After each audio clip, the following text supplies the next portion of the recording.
अस्सलाम वालेकुम। इससे पहले वीडियो में हमने बात की थी ग्राफिकल रिप्रेजेंटेशन ऑफ वेक्टर्स की, कि वेक्टर्स को ग्राफ में कैसे रिप्रेजेंट किया जाता है। ये हमारा फिज़िक्स का चैप्टर नंबर 2 है। ठीक है, अब हम इसमें बात करेंगे ग्राफिकल रिप्रेजेंटेशन ऑफ वेक्टर, जिसमें हम एग्जाम्पल डिस्कस करेंगे। Examples 2.1 and 2.2। ठीक है, अब सबसे पहले इन एग्जांपल्स को करने से पहले हमें समझना होगा कि हमारे पास दो तरह के बेसिक ग्राफ्स हैं। एक को जियोग्राफिकल ग्राफ कहते हैं। ठीक है, जियोग्राफिकल ग्राफ वो ग्राफ होता है जिसमें हम डायरेक्शंस यूज़ करते हैं, जैसे कि यहाँ पे नॉर्थ, ठीक है, ईस्ट, साउथ और वेस्ट। और एक हमारे पास कार्टेशियन कोऑर्डिनेट सिस्टम होता है, जिसको हम आम मैथ्स में और यूज़ कर रहे होते हैं, जो होता है X axis, Y axis, X prime और वाई प्राइम। इन दोनों के जो सेंटर है वो ओ है। अब इस ग्राफ को हम कहते हैं जियोग्राफिकल ग्राफ,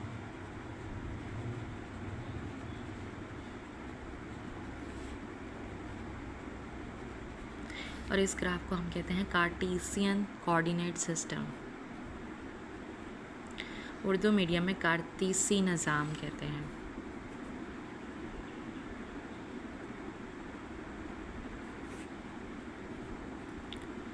अच्छा जी, इसमें जो रेफरेंस एक्सिस होता है वो एक्स एक्सिस होता है, दिस वन। इसमें रेफरेंस एक्सिस जो होता है वो नॉर्थ साइड होती है। ठीक है, इस सिस्टम में जब भी हम डायरेक्शन शो करेंगे तो हम एंटी क्लॉकवाइज आएंगे, इनकी यूँ क्लॉक है ना हमारे पास, क्लॉक यूँ, यानी कि यहाँ पे 12, 3, 6 और 9 जो घड़ी की सुइयाँ जिस डायरेक्शन में मूव करती हैं उसको कहते हैं क्लॉकवाइज। ठीक है, और अगर हम उसके ऑपोजिट चले जाएं, यानी कि यूँ, यानी कि 12 से यूँ इस तरफ को, इसको कहते हैं एंटी क्लॉकवाइज। ठीक है, ये जो निज़ाम है, जो जियोग्राफिकल ग्राफ है, इसमें हमें क्लॉकवाइज डायरेक्शंस को शो करना होगा, और जो कि हमारा कार्टेशियन कोऑर्डिनेट है, एक्स एक्सिस या वाई एक्सिस का निज़ाम है, उसमें हम एंटी क्लॉकवाइज चलते हैं। ठीक है, और अब हम अपनी एग्जांपल की तरफ आते हैं, जो कि हमारी 2.1 एग्जांपल है। इसमें बात करते हैं वो क्या कहता है जी। एग्जाम्पल 2.1 में ड्रॉ द वेलोसिटी वेक्टर, देखिए वी को यहाँ पे उसने बोल्ड करके लिखा हुआ है, this is the bold one. A velocity of 300 metre per second at an angle of 60 degree to the east of north. पहले हमने स्टेटमेंट को एक दफ़ा पढ़ लिया, अब ज़रा हम स्टेटमेंट को ब्रेक डाउन करते हैं। अच्छा, प्लीज़ इस चीज़ को मत अपने ऊपर असाब पे सवार करें कि आप उर्दू मीडियम में हैं या इंग्लिश मीडियम में हैं। आप इस इंग्लिश मीडियम की बुक से मैं आपको क्लियरली एक्सप्लेन करके पढ़ा रही हूँ, तो इससे ये होगा कि जब आप फर्स्ट ईयर सेकेंड ईयर में जाएंगे तो यही सारी चीज़ें थोड़ी सी मज़ीद एलेबोरेट करके बताई जाती हैं, तो आपके लिए आसानी होगी। तो कोशिश करेंगे इससे आप इससे समझने की कोशिश करें, और उर्दू की किताब जब आप पढ़ेंगे तो आपको आसानी से समझ आ जाएगी। ठीक है, ड्रॉ यानी कि आपने बनाना है, ड्रॉ करना है, खींचना है। द वेलोसिटी वेक्टर, एक ऐसा वेक्टर जो किसको ज़ाहिर कर रहा होगा, वेलोसिटी को, यानी कि वी को, और velocity of 300 metre per second, उसकी 300 मीटर पर सेकेंड की वेलोसिटी है। यानी कि अगर मैं यहाँ पे डाटा लिखती जाऊँ,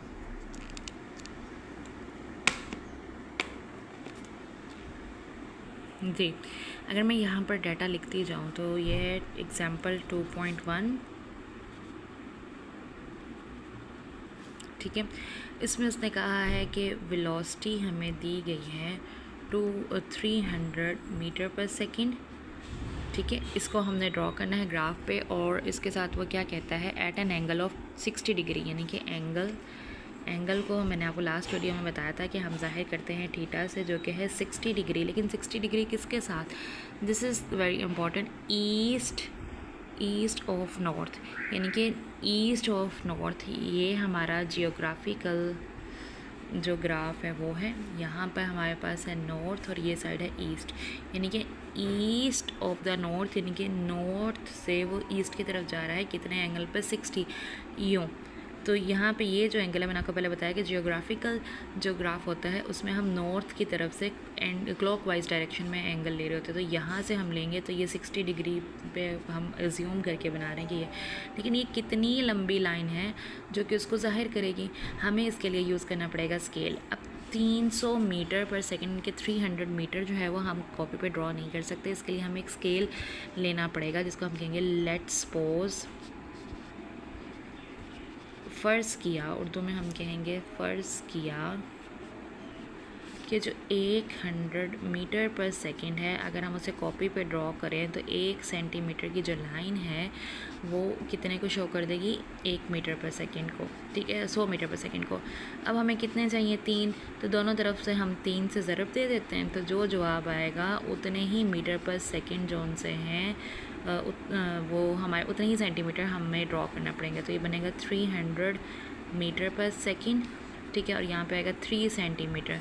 इट मीन्स कि अगर हम कॉपी पे 3 सेंटीमीटर की लाइन ड्रॉ करेंगे तो 300 मीटर पर सेकंड को शो कर देगा, ठीक है। तो अब हमें स्केल लेना होगा और एक डी लेनी होगी, यूँ लाइंस ड्रॉ करनी पड़ेंगी ग्राफ के, ठीक है। ये उसका ओरिजिन है, यहाँ पे डायरेक्शंस शो करनी पड़ेंगी, north, east, south and west, and we have to make an angle of 60 degree. अगर हम डी के साथ यहाँ पे ड्रॉ करेंगे, ये फ़र्ज़ करें 1 सेंटीमीटर की लाइन है, ये 2 सेंटीमीटर और ये 3 सेंटीमीटर, ये स्केल की तरफ से हम मार्क करेंगे और ये इस डायरेक्शन में हम एरो हेड बनाएंगे जो कि वेक्टर को ज़ाहिर करेगा। नॉर्थ से ईस्ट की तरफ क्लॉकवाइज डायरेक्शन में जोग्राफिकल हम एंगल मेजर करते हैं, तो ये 60 डिग्रीज़ को रिप्रेजेंट कर रहा है और ये जो सा है वेलोसिटी v को रिप्रेजेंट कर रहा है। तो ये हमारी एग्जांपल 2.1 थी। अगर हम बात करें एग्जांपल 2.2 की, देखें draw a force vector f। अब इसमें देखें पहले वे हमने वेलोसिटी वेक्टर था, इसमें फोर्स वेक्टर f आ गया। f को भी बोल्ड लिखा हुआ है क्योंकि ये भी एक वेक्टर है। हैविंग मैग्नीट्यूड ऑफ 350 न्यूटन, अब इसकी कितनी मिल गई, 350 न्यूटन हमें क्वांटिटी मिल गई है। And acting at an angle of 60, अब देखिए ये 60 क्या है लेकिन विद एक्स एक्सिस, उसमें उसने डायरेक्शन दी थी, वो जियोग्राफिकल ग्राफ था। इसमें अब उसने कार्टेशियन कोऑर्डिनेट सिस्टम में हमें बता दिया एक्स एक्सिस में। तो अब हमें फिर इसके लिए क्या करना पड़ेगा, हमें ये एक ड्रॉ करना पड़ेगा ग्राफ, जो कि देखें ये कार्टेशियन कोऑर्डिनेट सिस्टम है, एक्स एक्सिस है और वाई डैश है। अब इसमें जब हम एंगल लेंगे तो देखें हम यहाँ से लेंगे एक्स एक्सिस की तरफ से, जो कि किसकी तरफ जा रहा है, वाई एक्सिस की तरफ, यूँ, ठीक है। ये एंगल यहाँ पे ये एंटी क्लॉकवाइज है। मैंने आपको शुरू में बताया था कार्टेशियन कोऑर्डिनेट सिस्टम में जब भी हम एंगल लेंगे वो हम एंटी क्लॉकवाइज लेंगे, घड़ी की सुइयों के ऑपोजिट डायरेक्शन में। यहाँ पर जब आपने लिया था, यहाँ पे देखें आपको बुक में ये नज़र आ रहा होगा एरो, तो ये क्लॉकवाइज डायरेक्शन में है। यहाँ पे क्लॉकवाइज डायरेक्शन में क्यों था, क्योंकि ये जियोग्राफिकल था। ये बहुत इंपॉर्टेंट बात है, प्लीज़ इसको याद रखिएगा। अच्छा जी, अब हमने क्या करना है, इसका अगेन स्केल लेना है। अगर हम कहते हैं जी, यहाँ पर मैं आपको बताती हूँ, शो करती हूँ कि अगर हम फोर्स, इसने हमें फोर्स दे दी है 350 न्यूटन की, हम सपोज़ करते हैं कि जो 100 न्यूटन है वो 1 सेंटीमीटर से ज़ाहिर किया जा सकता होगा। अब हमें 350 चाहिए, तो हम क्या करेंगे, 350 न्यूटन को डिवाइड कर देंगे 100 पे, ठीक है। तो कितने आ जाएंगे, 0 0 से कैंसिल हो गया, ये 0 इसकी जगह पे आ गया और 1 की जगह क्या आ जाएगा, डॉट, तो 3.5 आएगा आंसर। तो 3.5 जो सा है ये इतने सेंटीमीटर्स हम ड्रॉ करेंगे, यानी कि 3 सेंटीमीटर मुकम्मल और आगे 0.5 जो छोटी लाइंस लगी होती हैं, जैसे स्केल के अंदर होता है ना, स्केल ऐसे आपके पास एक स्केल है और उसके अंदर यूँ लाइंस ड्रॉ हुई हुई होती हैं, तो वो 1 2 3 4 और उसके बाद 5, फिर 1 2 3 4 और ये वाली लाइन यानी कि ये 0 था, यहाँ पे ये 1 था। इसी तरह से ये जो है ये 0.5 को शो करेगी लाइन, ये कंप्लीट को। इस तरह से हम 1 2 सेंटीमीटर 3 सेंटीमीटर और 4 सेंटीमीटर के लिए जो हाफ में एक लाइन आएगी उसको यूज़ करेंगे, ठीक है। अब इसका ग्राफ बनाते हैं। इसका ग्राफ बनाने के लिए हमें क्या करना पड़ेगा, ये देखें, अब हमने ग्राफ की प्लस साइन बनाया, यानी कि हमने एक्सिस परपेंडिकुलर लाइंस ड्रॉ कर दी। अब ये उसने एक्स एक्सिस के साथ का है, तो हम यहाँ पे ये कार्टेशियन वाला लेंगे, एक्स बार, वाई और वाई बार, ये हमारा ओरिजिन है। यहाँ से हम डी के साथ एंगल बनाएंगे जो कि 60 का है और इसके साथ एरो हेड लगाएंगे कि ये डायरेक्शन यानी कि थीटा को शो कर रहा है।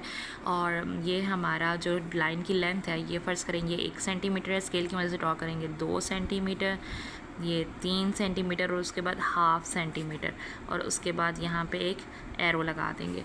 तो ये जो सा है ये 3.5 सेंटीमीटर की लाइन होगी जो कि असल में शो करी होगी 350 न्यूटन की फोर्स को जो उसने हमें कहा गया है, ठीक है।